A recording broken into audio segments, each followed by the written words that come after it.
내가 여호와께 피하였거늘 너희가 내 영혼에게 새같이 내 산으로 도망하라 함은 어찌함인가. 악인이 화를 담기고 화살을 시위에 먹이며 마음이 바른 자를 어두운 데서 쏘려 하는도다. 터가 무너지면 의인이 무엇을 하랴. 여호와께서는 그의 성전에 계시고 여호와의 보좌는 하늘에 있으며 그의 눈이 인생을 통촉하시고 그의 안목이 그들을 감찰하시도다. 여호와는 의를 감찰하시고 악인과 폭력을 좋아하는 자를 마음에 미워하시도다. 악인에게 그물을 던지시리니 불과 유황과 태우는 바람이 그들의 잔해 소득이 되리로다. 여호와는 의로우사 의로운 일을 좋아하시나니 정직한 자는 그의 얼굴을 배워리로다. 시편 11편 1절에서 7절까지의 말씀을 통해서 삶의 터전마저 무너졌을 때라고 하는 제목으로 주님이 주신 은혜를 함께 나누도록 하겠습니다. 내가 피하였거늘 이라고 오늘 말씀은 시편 11편은 시작부터 긴급히 피해야 할 상황이 있음을 말씀하고 있습니다. 어떤 상황인지는 알 수는 없지만 피해야 할 상황만큼, 그러니까 피해야 할 만큼 위기 상황이라는 것을 우리는 알 수 있습니다. 그리고 이어지는 말씀에서는 터가 무너졌다라고 말씀합니다. 오늘 시편 기자는 위기 상황 가운데 터가 무너져 희망을 찾을 수 없는 그런 자리에서 시편을 노래하고 있습니다. 코로나19의 시대를 살면서 피하지 못하고 결국은 터가 무너진 상황들을 보게 됩니다.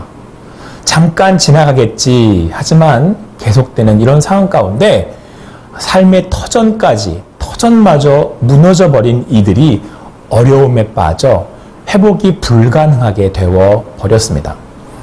아니 굳이 코로나19가 아니어도 살아가다 보면 피해야 할 만큼 위기의 상황을 만나게 됩니다. 가정의 위기일 수도 있고 직장의 위기일 수도 있습니다. 그러다가 삶의 터마저 무너져 살아갈 소망까지 끊어져 버리는 상황을 당하기도 한다는 것입니다. 시편 기자는 위기의 상황, 삶의 터전이 무너져버린 상황 가운데 하나님을 향하여 섭니다. 하나님의 말씀을 가지고 나아갑니다. 여러분의 삶이 혹시 이런 무너져버린 상황 가운데 있지는 않습니까? 삶의 터전마저 흔들리는 위기는 아닙니까? 시편 기자처럼 오늘 주시는 말씀으로 나아가실 수 있는, 일어서실 수 있는 여러분과 제가 되기를 간절히 소망합니다. 시편 기자는 자신이 당하는 위기를 이야기하고 있습니다. 악인이 어두운 곳에서 화살을 쏩니다. 마음이 바른 자를 쏘려고 숨어서 조준하고 있습니다. 악인은 이렇게 하나님의 사람을 노리고 있다라고 말씀하고 있습니다.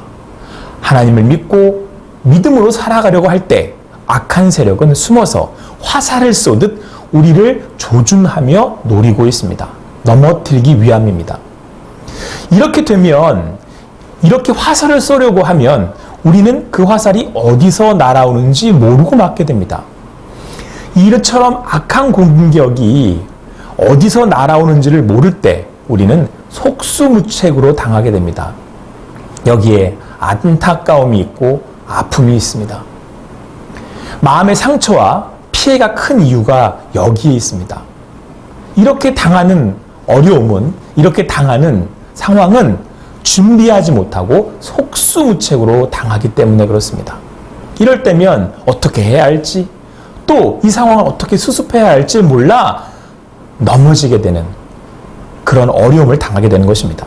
자, 이러한 위기의 상황, 이런 고난의 상황 가운데 시편 기자는 하나님께 피하였다고 말씀하고 있습니다. 믿음으로 나아가려고 합니다. 믿음으로, 말씀으로 살아내보려고 합니다. 내가 여호와께 피하였거늘. 자, 그런데 오늘 이 말씀은 사실 수독적인 말씀이 아닙니다. 시편 기자는 오히려 하나님께 피합니다. 믿음으로 살아가보려고 애를 썼다, 그런 얘기입니다. 내가 하나님께 피하였거늘, 살아보고자 했거늘.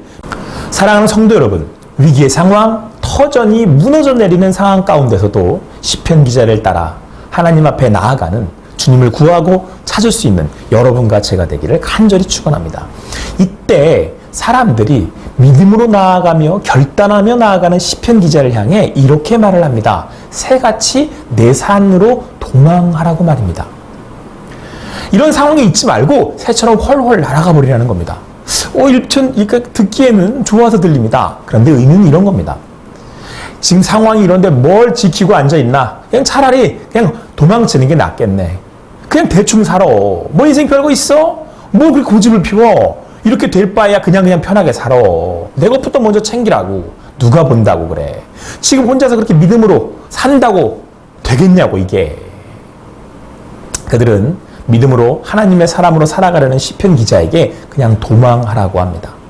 시인에게 말하는 사람은 시편 기자에게 말하는 이 사람들은 현실에서 도피해라. 그러니까 그냥 살아가라. 뭐 이런 말입니다. 여러분 이런 말을 들을 때 믿음으로 하나님의 사람으로 살아가고자 했다 가도 삶이 고단하고 힘들어 그들의 말에 혹하기도 합니다.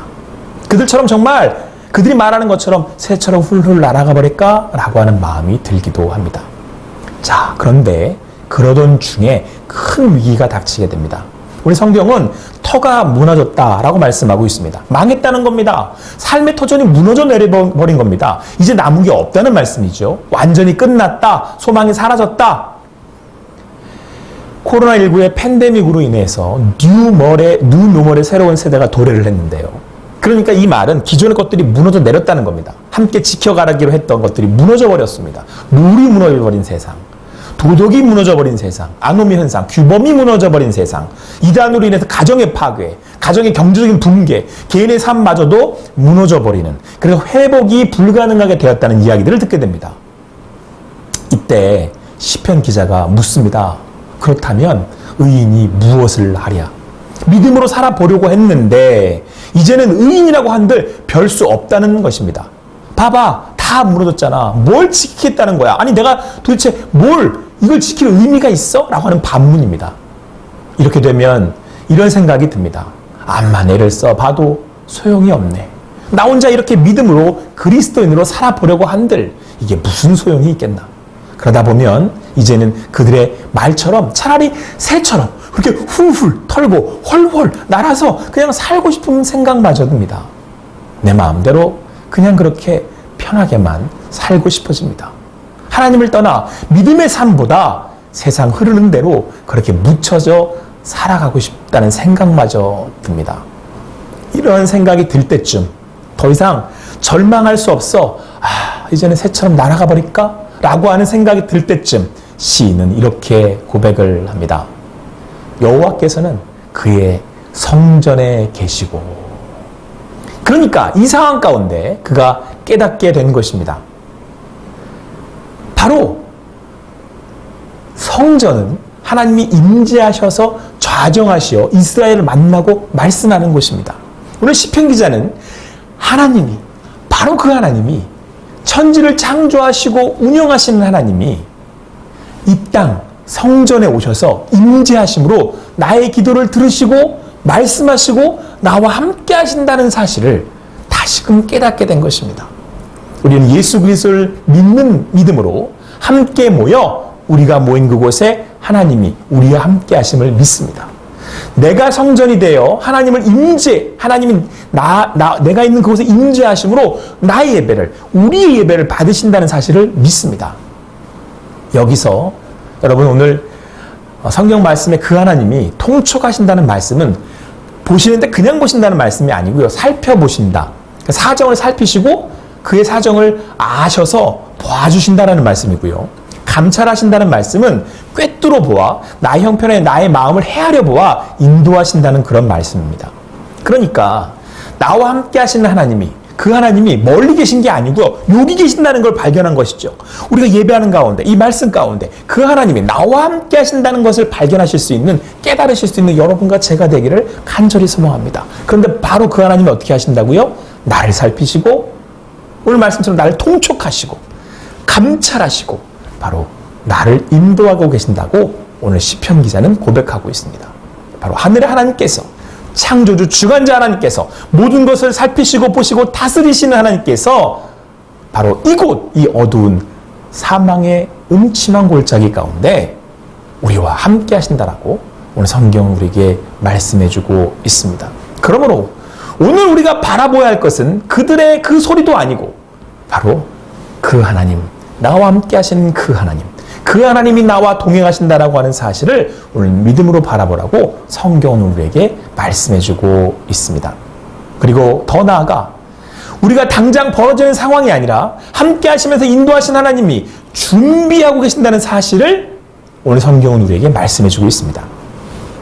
5절에서는 하나님은 악인을 감찰하시는 반면, 의인을 감찰하시는 반면 악인과 폭력을 좋아하는 자를 미워하신다고 말씀하고 있습니다. 그러니까 그렇게 숨어서 화살을 쏴대는, 그렇게 우리를 넘어뜨리려고 하는, 그렇게 악을 행하는, 하나님 없이 살아가는 그들을 미워하신다는 말씀입니다. 이때 하나님은 악인에게 그물을 던지신다고 말씀하시는데요. 그물을 던지신다는 것은 붙잡힌다, 붙잡으신다라는 말입니다. 죄를 지으면 부자유하게 됩니다. 결국 죄로 인해서 자승자박하게 되는 결과를 가져오고, 이것은 그 악인들의 운명입니다. 여러분, 창세기를 마치며 에덴 동산으로 그들이 창세기가 이제 맞춰지며 에덴 동산에서 쫓겨나지 않습니까? 그래서 그 인간들은, 죄 지은 인간들은 이제 에덴의 동편에 살게 되는데요. 하나님을 떠난 그들은 두려움과 수치심을 가지고 살아가게 됩니다. 자신을 가린 채 이제는 늘 두려워 사는 것이죠. 자연재해나 질병에도 두려워하고, 그것들이 신처럼 느껴지는, 또 건강을 살피며 어떻게 하면 살아갈 수 있나 두려워하고 고민합니다. 그런 인생을 살아갔다고 말씀하고 있습니다. 가장 두려운 것은, 죄에 빠진 사람은 하나님을 찾을 수 없습니다. 하나님을 만날 수 없습니다. 하나님으로부터 돌아섰기 때문입니다. 결국 그들은 하나님이 아는 다른 것들을 의지하게 됩니다. 그래서 그들에게 늘 부족함과 공허함이 있습니다. 새처럼 벗어나야 하는 세상, 하나님을 잊어버린 그 세상 가운데 하나님의 형상인 나를 오히려 잊어버리게 됩니다. 세상에는요, 먹기에 좋고 보기에 좋은 것이 많습니다. 아무리 먹고 마시고 보고 즐겨도 목이 마르고 허무한 것이 인생이 되어버립니다. 그곳에는 하나님이 계시지 않기 때문입니다. 그래서 오늘 시편 기자는 이렇게 고백을 합니다. 의인은 하나님을 의지합니다. 세상이 고단하다고 해도, 그래서 때론 새처럼 날아가 버리고 싶다고 해도, 이 땅에 설 자리가 없다고 해도, 터전이 무너졌다고 해도 하나님을 바라보며 그분을 구하며 나아간다고 말입니다. 최종, 마지막 각자의 인생을 구별하시는 하나님 앞에 자신 스스로 서는 사람으로 살아갑시다.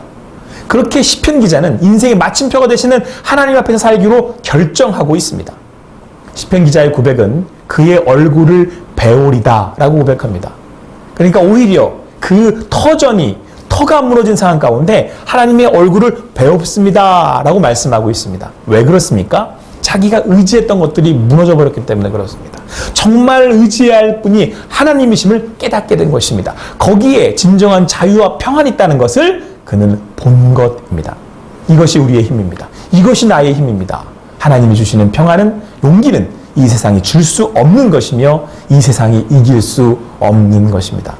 하나님이 나와 함께 하심으로 주시는 자유와 평안과 기쁨은 이 세상이 줄 수 없는 것입니다. 우리는 오늘도 하나님의 성전의 삶을 살고 있습니다. 여기 있는 것이 좋사오니 고백하며 살아갑니다.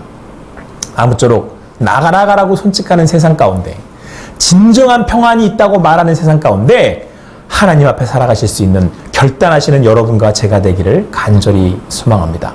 그렇게 오늘도 시편 기자의 고백처럼 하나님의 얼굴을 배웁습니다. 그렇게 세상이 줄 수 없는 진정한 평안과 위로를 얻고 그 믿음으로 살아가실 수 있는 여러분과 제가 되기를 간절히 소망합니다.